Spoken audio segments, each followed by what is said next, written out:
يعني معقول حضارة فضلت آلاف السنين تبني وتنقش وتحارب وتخطط وتخلي الدنيا كلها تتكلم عنها، وفجأة يظهر واحد من أمريكا ولا أوروبا يقولك لأ يا جماعة، دول أكيد جالهم كائنات فضائية ساعدتهم؟ طب هو ليه الكائنات دي مراحتش تبني للأوروبيين نفس الحضارة، ولا كانت بتحب يعني الشمس والجو الصحراوي؟ يلا بقى نفتح الدفاتر القديمة ونشوف هل فعلا الفراعنة كانوا لوحدهم، ولا في سر تاني المصريين القدماء والفراعنة كانوا مخبيينه عننا. ودلوقتي بقى هنبدأ نتكلم ليه أصلا بنصدق إن في كائنات فضائية ساعدت الفراعنة.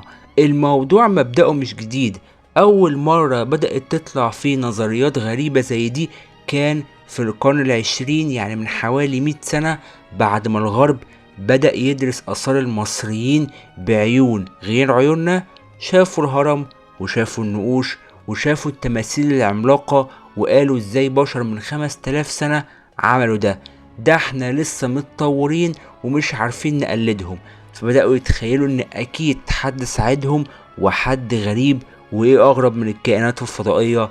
تعال نسأل نفسنا، هل اللي بنشوفه الحضارة الفرعونية ده فوق قدرات البشر، ولا احنا اللي بقينا بنقلل من قيمة الانسان نفسه لما بيكون عنده علم وتنظيم وإرادة؟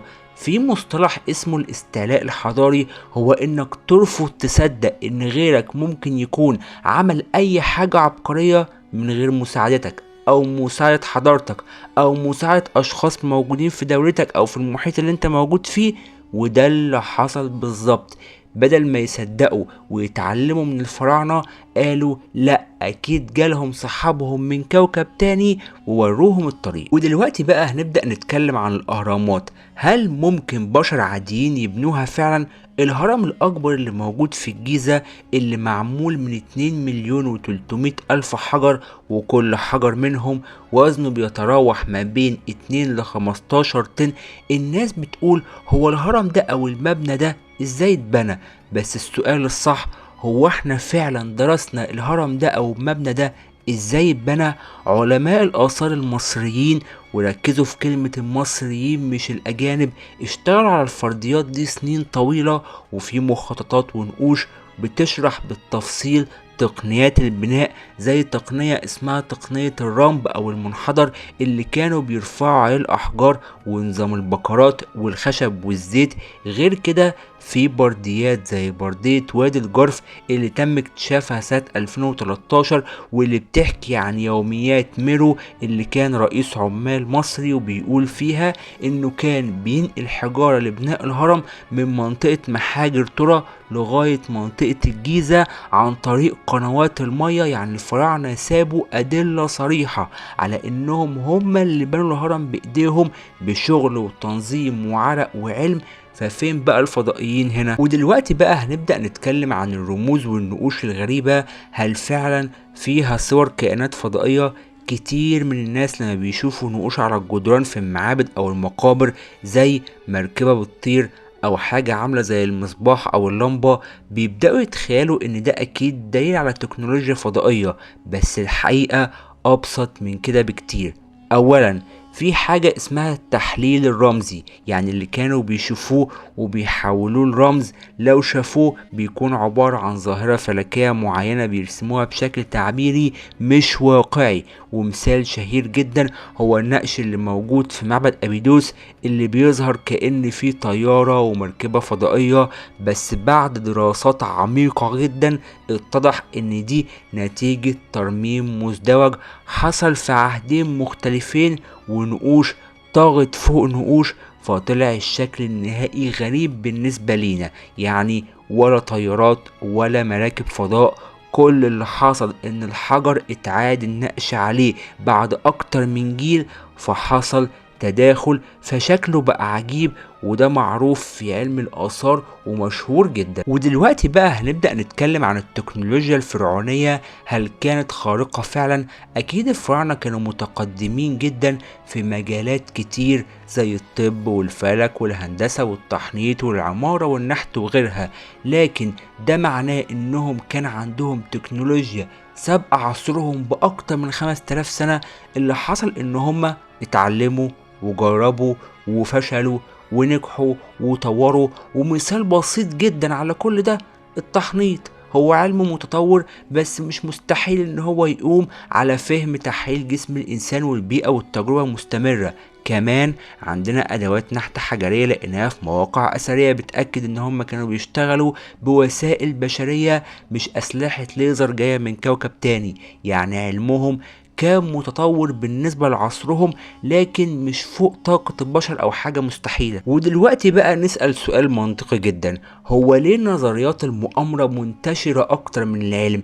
اللي بيحب يصدق ان في كائنات فضائية ساعدت الفراعنة غالبا مش مهتم ولا بالعلم ولا بالبحث، هو بس عايز تكون في قصة مثيرة وغامضة. وده ليه سببين مهمين جدا، اولهم الانترنت والفيديوهات اللي على اليوتيوب اللي بتزيف الحقائق بصور مفبركة وخدع بصرية وموسيقى تشويقية، وتبدأ بالجملة الشهيرة علماء اثبتوا ان، من غير ما يقولوا ولا حتى اسم عالم واحد.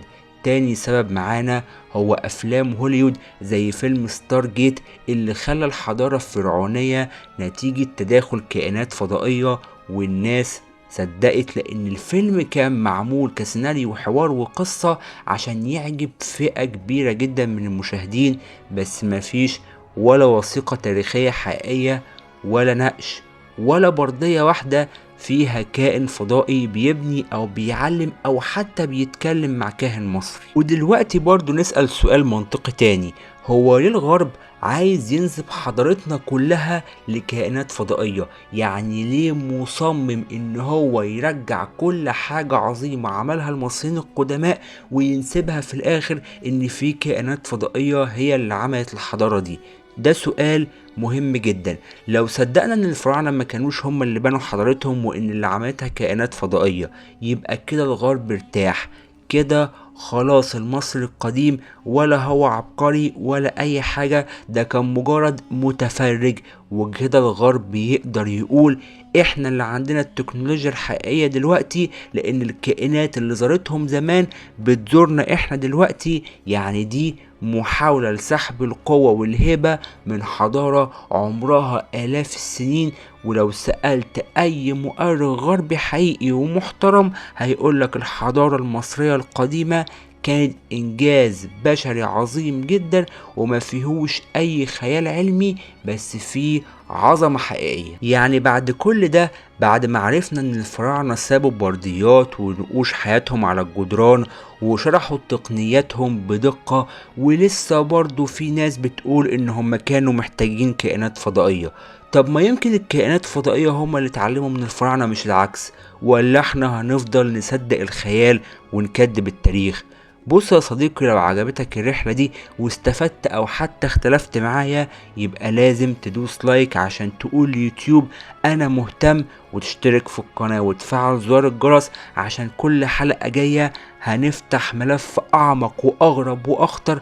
ولو فعلا شايف ان المعلومات دي تستاهل، اعمل شير وابعته للي بيقولك الفضائيين هم اللي بنوا الاهرامات، وخليهم يعرفوا ان التاريخ ليه لسان وان الفراعنة لسه بيتكلموا لحد النهاردة.